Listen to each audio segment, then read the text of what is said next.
Day 24 in a third world prison. 2 Timothy chapter 2 verses 23 through 24. Don't have anything to do with foolish and stupid arguments. Be kind to everyone. Be able to teach. Do not hold resentment. Complaining about trivial matters is a waste of time. I just realized something. The Bible is written in a way to explain how to manage our thinking and actions. There are explanations on how to follow God in a path towards enlightenment, an opportunity to overcome our primitive instincts, to elevate our consciousness. Jesus' story is full of symbolism and instructions for believers. When I seek God with all my heart, He will come, not just for selfish reasons, such as fear, desires, habits. It will not happen. I must seek God with a full heart of love and gratitude. I pray my old cellmate is safe and is at peace. I pray her court hearing went well the other day. I woke up this morning to a cockroach flying across the cell. It had been in my clothes and walking over the plate and cup that I use to eat my food with. It is 8 a.m. and I wrote, I'm not a jealous person. I love to see people happy, successful, and safe. I wonder if I always have been this way. What was I like as a child? Did my mom help me learn how not to be jealous or envious? Did that evolve on my own? Was I always this way? Or was it a product of my upbringing because we were poor and the gifts I did receive were for special occasions, and I learned how to treasure what I had? 10 a.m. During recreation, I spoke to a cousin of mine in the States. I was informed that the lawyer we were recommended doesn't have a good track record. This lawyer has been cited for not doing what he was paid to do. When he told me that, I was really disappointed because I had just spoken with this lawyer the day before for over an hour. I told my cousin he seemed very thoughtful, empathetic. He claims to know key leaders and proposed what seemed to be a good plan. And he also offered to bring money to me in prison, that you guys can wire money to him and he'll bring it. I've been in prison for 3 weeks and my case is coming up in 4 weeks. I'm just getting really nervous and feeling like I don't have a choice, like I need to just go with this lawyer since I've already met him and I didn't feel like he didn't give me any bad vibes. My cousin informed me that he spoke with the FBI and he confirmed again that I'm not being charged for anything. He did inform me, though, that the same family court judge that was on my custody case isn't going anywhere. The judge is still going to be on my custody case.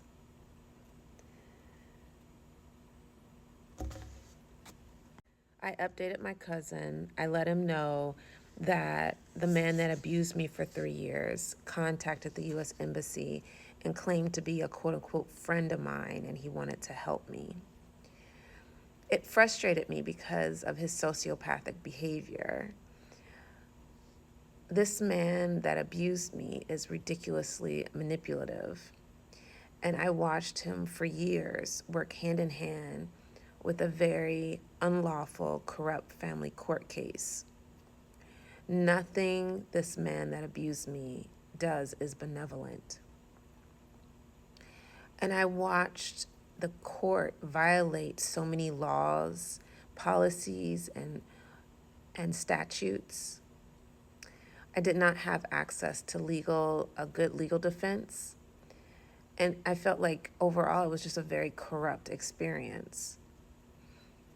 On top of that, it was very upsetting to find out that the abuser got laid off, but just got another corporate job. So he's back to making $500,000 a year, meaning he can hire these very unlawful, what I would call corrupt lawyers.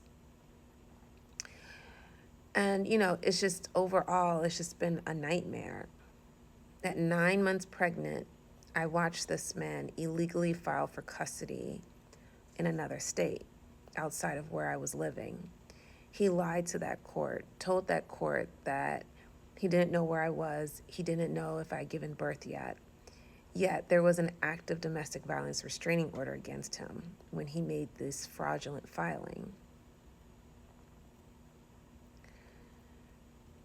He always knew where I was and he saw me in court the day before he filed this emergency custody order claiming I abducted a baby that was still in my womb. I was still pregnant and he knew it.